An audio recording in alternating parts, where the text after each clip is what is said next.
Yang kedua bagaimana kemungkinan kedua? yakni perubahan esensi keada.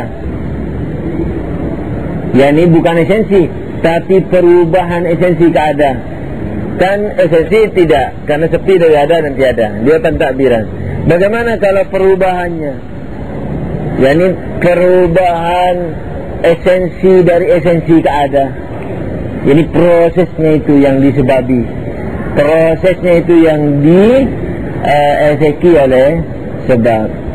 Dikatakan bahwa hal itu juga tidak mungkin bisa diterima karena proses itu antara, yakni begini, proses manusia, proses perubahannya dari esensi ke ada.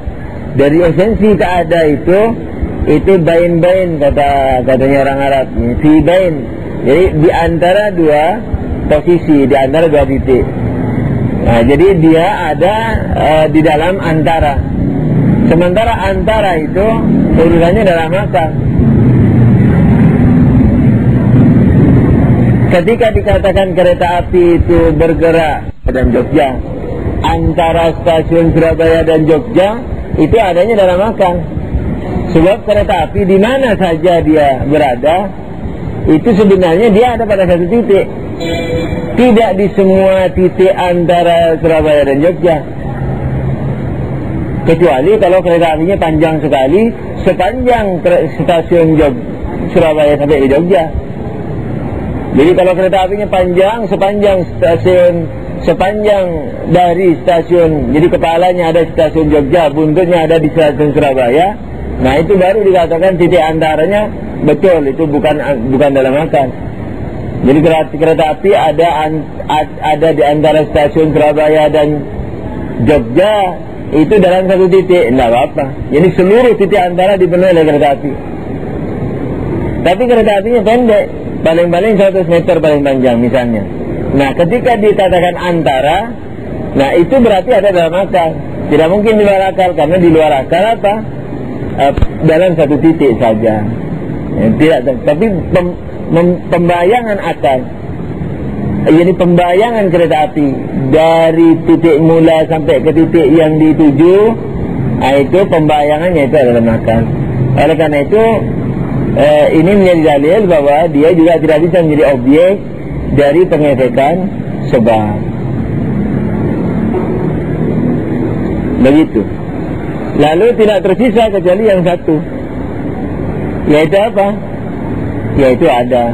Jadi adanya esensi itu yang telah dieksekusi oleh penyebabnya. Wa istahilu ayyakuna al-maj'ul wa sayrullah lana mana nisbi qaimun bitarafai wa minal muhal ayyakuma amrun asir khariji bitarafai itibari.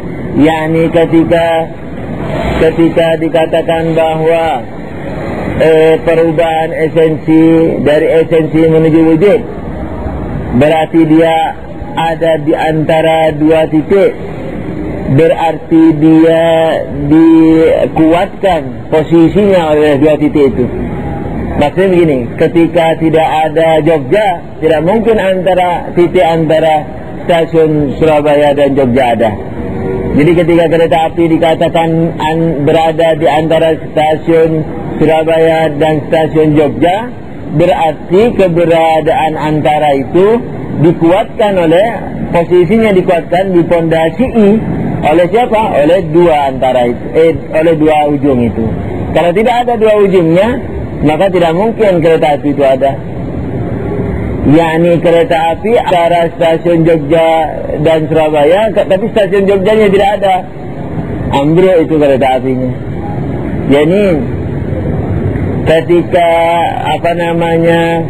posisi esensi perubahannya antara esensi ke wujud, itu berarti di pondasi ditahan keberadaannya oleh dua posisi, yaitu esensi dan wujud itu sendiri.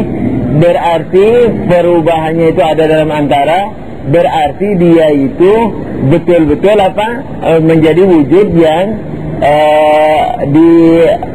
dipegangi, ditahan atau semacam dipertahankan oleh keberadaan lain, yakni dua titik yang menjadi antaranya itu. Nah, sementara masalah penyebaban pemberian efek itu betul-betul mandiri, tidak ada di antara-antaraan, tidak ada di dalam antara. Apakah ketika manusia ada, itu ada dalam antara? Ketika manusia ada, apakah keberadaannya itu terkatung antara dua titik? Kan tidak. Dia keberadaan yang betul ada. Ya, ini tidak terkatung-katung, tidak terkatung-katung di antara dua titik itu. Nah, karena kepengesekan sebab atau kepengesekan-pengefek kepada sesuatu itu dalam ketidak terkatung-katungan, maka tidak mungkin yang diefeki oleh sebab itu perubahan esensi menuju ada.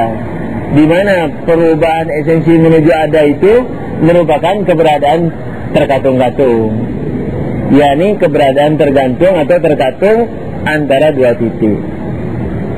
Dengan demikian, kalau dia sayrurah atau prosesnya itu yang diefeki, berarti dia dalam keterkatungan dan pengesekan itu juga dalam keterkatungan. Padahal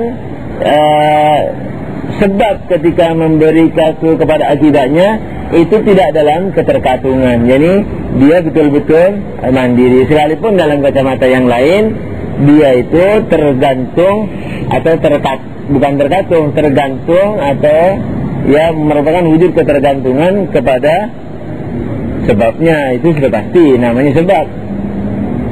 Jadi dia hanya tergantung kepada sebabnya. Tapi kalau dari awal dia tergantung dan terkatung antara dua titik, kemudian apa yang mau diberi oleh sebab? Sementara pemberian sebab itu apa? Kepada sesuatu yang tidak terkatung, gitu. Jadi oleh karena itu maka prosesnya tidak diefeki oleh sebab.